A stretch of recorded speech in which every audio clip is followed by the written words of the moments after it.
এবার দুর্যোগের কথা বলবো আপনাদের, কারণ দুর্যোগে যে দুর্ভোগের ছবি, সেই ছবিটা বারবার করে TV9 বাংলা আপনাদের দেখেছে। রাজ্যের বিভিন্ন প্রান্তের ছবি। প্রথমে ঝাড়গ্রামে নিয়ে যাব আপনাদের। টানা বৃষ্টিতে ফুঁসছে ঝাড়গ্রামের তারা ফেনী নদী। প্লাবিত বিনপুরের ঢোল ভাঙা কজওয়ে ছবি দেখাচ্ছি আপনাদের। ভোগান্তিতে নদী তীরের বাসিন্দারা। তন্ময় নন্দী আমাদের সঙ্গে রয়েছেন, কথা বলবো তার সঙ্গে। তন্ময়, যে ছবি আমরা দেখছি, ভয়ঙ্কর অবস্থা এলাকার মানুষজনের, কি বলছেন তারা? প্রশাসনের থেকে সাহায্য পাচ্ছেন তারা?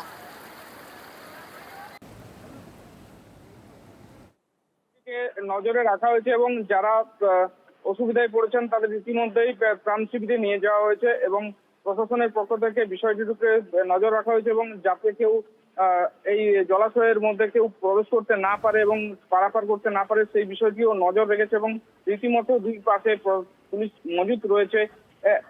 একটি জায়গা নয়, বিনপুর, জামবনি, গোপীবল্লভপুর বিভিন্ন নজর রাখো। স্থানীয়দের সাহায্য নিয়ে পেরাবো, জল তো বেশি, আর এই যে আমাদের তো এটাই সব মেন রাস্তা, খুব অসুবিধার মধ্যে দিয়েই চলতে হচ্ছে আর কি। ঝাড়গ্রামের পর নিয়ে যাব আপনাদের বাঁকুড়ায়। সেখানেও নাগারে বৃষ্টি, ভাসছে বাঁকুড়া। বৃষ্টি কমলেও এখনো জলের তলায় একাধিক সেতু। বাঁকুড়া 1 নম্বর ব্লকের কেঞ্জাকুড়ার সঞ্জীবনী সেতুর উপর দিয়ে দ্বারকেশ্বর নদের জল বইছে। বন্ধ যাতায়াত, বিচ্ছিন্ন দ্বারকেশ্বর নদের এক পারে থাকা প্রায় 25টা পরিবার। ভোগান্তির শিকার স্থানীয়রা, বন্ধ শিক্ষা প্রতিষ্ঠানও। ছবি দেখাচ্ছি আপনাদের।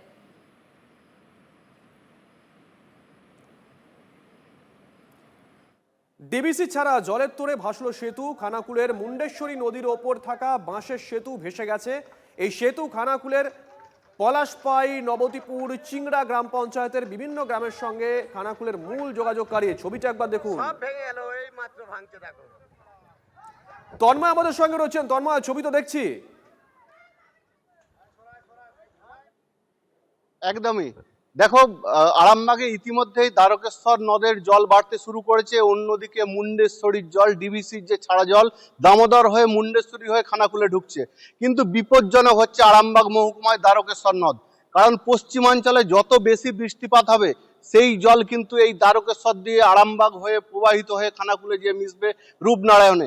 অন্যদিকে রূপনারায়ণে যেহেতু ডিবিসির একটা জল এসে পৌঁছেছে, সেহেতু জলের চাপ কিন্তু রূপনারায়ণে আছে এবং রূপনারায়ণের জলের চাপসই দ্বারকেশ্বর নদ ভয়াবহ হচ্ছে। প্রশাসনের তরফ থেকে ইতিমধ্যেই আরামবাগের মহকুমা শাসক এবং আরামবাগ মহকুমার 4 বিধায়ক ইতিমধ্যেই ত্রাণ কার্য করছে। তার সঙ্গে সঙ্গে যে বেশ কয়েকটি গ্রাম যেহেতু জলমগ্ন হয়েছে, বিভিন্ন এলাকায় ঘুরছেন এবং নদী বাঁধগুলি দেখছেন। আমরা আছি দ্বারকেশ্বরের পাশেই আরামবাগে। এখানে কি অবস্থা? নদীতে তো জল বাড়ছে। এখানে তো জল বাড়ছেই, কিন্তু আমাদেরকে সরে যেতে হবে এইখান থেকে। সরে যেতে বলেছে? সরে যেতে হবে বলে তো বাটি হেঁকেছে। এইগুলো কি ডুবে যাবে? ডুবে যায়। আপনাদের বাড়িও কি ডুবে যাবে? হ্যাঁ, ডুবে যায়। যদি নদীর জল তো বাড়লেই তো ডুববেই। হ্যাঁ, অনেকবারই তো বন্যা হয়। ওই 2021 দেখো ইতিমধ্যেই কিন্তু প্রশাসনের তরফ থেকে মাইকিং করা হয়েছে। যে সমস্ত বাসিন্দারা, পরবর্তী সময় তোমার সঙ্গে আবার কথা বলবো আমরা। পাশাপাশি আপনাদের হাওড়ার ছবিও দেখাবো। বৃষ্টির জমা জলে হাওড়ার সাপুই পাড়ায় চরম দুর্ভোগ। জল থই থই বাসুকাটি পঞ্চায়েত। কি অবস্থা সেখানকার? প্রশাসন কিভাবে কাজ করছে? সুব্রত। দেখো শুভজিৎ, আমি তোমাকে জানিয়ে রাখি, এটা ডোমজুর বিধানসভা কেন্দ্রের অন্তর্গত সাপুইপাড়া বসুকাটি পঞ্চায়েতের পূর্ব আনন্দনগর এলাকা। এখানে প্রায় 6 থেকে 7 মাস ধরে জমা জল থাকে। অল্প বৃষ্টি হোক বা মাঝারি বৃষ্টি, একবার জল জমে গেলে সেই জমা জলের দুর্ভোগ এলাকা মানুষ প্রায় 6 মাস থেকে 7 মাস তাদেরকে ভোগ করতে হয়। কারণ এখানকার মানুষ বা বাসিন্দা, তাদের কিন্তু একটাই দাবি যে এখানে অপরিকল্পিতভাবে পঞ্চায়েত চালানো হয়েছে দীর্ঘ 15-20 বছর ধরে। কারণ এখানে রাস্তা ঠিক করা হলেও কিন্তু নিকাশি নালা একটাও দেখানো যাচ্ছে না। ফলে এই যে জমা জল, সেই জল কিভাবে বেরোবে তার কোনো পথ নেই। আমার সঙ্গে এক দিদি রয়েছেন, এখানে খুব কষ্টের মধ্যে রয়েছেন, কারণ তার ঘরে জল ঢুকে গিয়েছে। ঘরে একটি অসুস্থ ছেলেকে নিয়ে তিনি থাকেন এবং তার সঙ্গে একটু কথা বলে নেবো। দিদি, এই যে জমা জলের দুর্ভোগ আপনাদের কত বছর ধরে ভোগ করতে হয়? আমরা তো বছরে তো 10 মাসের জল ভোগ করি, আর 2 মাস হয়তো কোনো রকম একটু শুকনোতে যাতায়াত। কেন? আপনারা তো ট্যাক্স দেন, এলাকার খাজনা দেন, হ্যাঁ। তা সত্ত্বেও কেন ভোগ করবেন? মনে প্রশ্ন জাগে না প্রশাসনকে জানানো? প্রশ্ন জাগে, আমরা এটাও বলি, আমাদের পঞ্চায়েত সদস্যকে আমরা জানিয়েছিলাম যে আমাদের এই রাস্তাটা অন্তত কিছু, এই রাস্তা করানো হয়েছে কিন্তু এতটাই জল এখন হয়েছে যে সব সময় বাড়িতে জল, বয়স্ক মানুষ একটা ঘর থেকে বেরোতে পারে না, সে বন্দি হয়ে আছে, বাচ্চা কাচ্চাদের ঘরে এখানে তো একটা নর্দমা বা নিকাশি নালা কিছু কোনো দেখতে কোনো পাচ্ছি। কিছুর ব্যবস্থা নেই, কোনো কিছুর ব্যবস্থা নেই, এতটা আমরা জল। দিদি আমি ছবিটা দেখাবো শুভজিৎ, উনি গামবুট পরে দাঁড়িয়ে আছেন, আমি কিন্তু জুতোটা খুলে খালি পায়ে দাঁড়িয়েছি। রাস্তায় এতটা শ্যাওলা জমেছে যে আমরা ঠিক করে দাঁড়াতে পর্যন্ত পারছি না।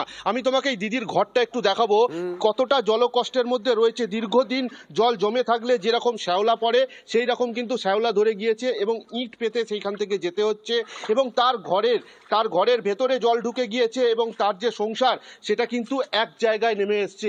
ঘরে থ্যালাসেমিয়া আক্রান্ত একটি ছোট শিশু রয়েছে এবং তাকে এইভাবে কষ্ট করে ইট পেতে জল ডিঙিয়ে সংসার করতে হচ্ছে।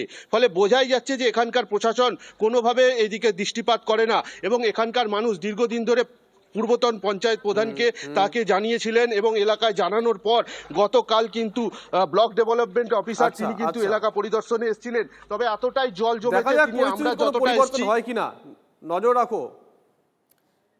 দুর্ভোগের ছবিটা দেখলেন আপনারা, ডোমজুরের ছবি দেখাচ্ছিলাম আপনাদের, এবার হলদিয়ায় চলুন। সেখানেও তো জলমগ্ন এলাকা, একাধিক এলাকা টানা বৃষ্টিতে জলের তলায়। হলদিয়া পুরসভা 4 নম্বর ওয়ার্ডের রাজারামপুর উত্তরপল্লী গ্রাম, সেখানকার একাধিক বাড়ি এখনো জলমগ্ন। চরম দুর্ভোগে এলাকার মানুষজন, স্কুল বন্ধ। এই যে জলবন্দী অবস্থা, তাতে খাওয়া দাওয়া কোথায় চলছে, রান্না চলছে সেই ছাদেই। সেই ছবিও আপনাদেরকে দেখাবো যে দুর্ভোগ কোন জায়গায় পৌঁছেছে, একেবারে ছাদে রান্না চলছে। সৌমেন আমার সহকর্মী এই মুহূর্তে রয়েছেন। সৌমেন, ছবিটা দেখাও। দেখো মঞ্জিদা, আমরা দাঁড়িয়ে আছি হলদিয়া পুরসভার 4 নম্বর ওয়ার্ডে এবং এই যে ছাদ থেকে আমরা দেখতে পাচ্ছি যে জল এবং ওইখানে পুরোপুরি বাড়ি ছিল অনেকের এবং সেই বাড়ি আজকে কিচ্ছু নেই সেই জায়গাতে, তাদের একদম পড়ে গেছে এবং সেইখান থেকে আমি দেখতে পাচ্ছি এইখানে ভদ্রমহিলা এসছেন, এখানে এসে এই ছাদের মধ্যে রান্না করছেন উনি ওনার পরিবারের জন্য এবং এটা কিন্তু অন্যজনের বাড়ি, মানে প্রতিবেশী, একই গ্রামবাসী এখানে বাড়ি। উনি চেষ্টা করছেন, এখন হাওয়াতে অসুবিধা হচ্ছে, অনেকদিন ধরে উনি আছেন, প্রায় 5-6 দিন ধরে আছেন এখানে। উনি বলছেন যে অসুবিধা হচ্ছে কিন্তু তা সত্ত্বেও কিছু করার নেই। কারণ কি, উনার অভিযোগ হচ্ছে পুরসভা থেকে কিচ্ছু করা হচ্ছে না, কিছু আসছে না, মানুষ দেখছেন না। কিন্তু ছাদের মধ্যে এত কষ্ট করে রোদে আরো অনেকেই আসছেন, রান্না করছেন, ওনাকেও করতে হচ্ছে। বলছি কেন, আমি কথা বলে নেবো যে কেন এখানে রান্না করছেন, বাড়িতে কি হলো? বাড়ি জলে ডুবে গেছে। হ্যাঁ, আর অনেকটা দূরে আমার বাড়ি, এখানে থাকছি এদের বাড়িতে। কতদিন ধরে এসে রান্না করছেন? হ্যাঁ, 6-7 দিন হলো। পুরসভার তরফে কেউ এসেছিল না, এখানে? কিছু কেউ আসেনি। এখানে রান্না, সকালের রান্না, রাতের হ্যাঁ, রান্না হ্যাঁ, সব এখানে এখানেই করতে এখানে হচ্ছে? এখানে খেয়ে দিয়ে আবার অন্য লোকের বাড়িতে শুইতে যেতে হবে। এখানে রান্না করছেন, অন্য লোকের এখানে বাড়িতে শুতে হ্যাঁ, যাচ্ছেন? এখানে খেয়ে দিয়ে রাত্রিবেলা আবার অন্য বাড়িতে শুইতে যেতে হবে। আচ্ছা আচ্ছা আচ্ছা। কারণ দেখো পরিস্থিতিটা এমনই হয়েছে যে এখানকার যা পরিস্থিতি, তাতে প্রত্যেকের বাড়িতে কেউ না কেউ থাকছে, কেউ না কেউ এসে রান্না করছে। উনি বলছেন যে এখানে রান্না করছি কিন্তু খেয়ে আমাকে থাকতে হচ্ছে অন্য এক জায়গায়। আমরা একটা দেখবো যে পাশের একটা ছাদে, এই দেখো তুমি দেখতেই পাচ্ছ যে ছাদে ছাগল রয়ে গেছে। মানে কি করবা, কিছু করার নেই, কারণ ছাগলের জন্য যে নির্দিষ্ট বাড়ি, সেই বাড়ি পড়ে গেছে জলের মধ্যে।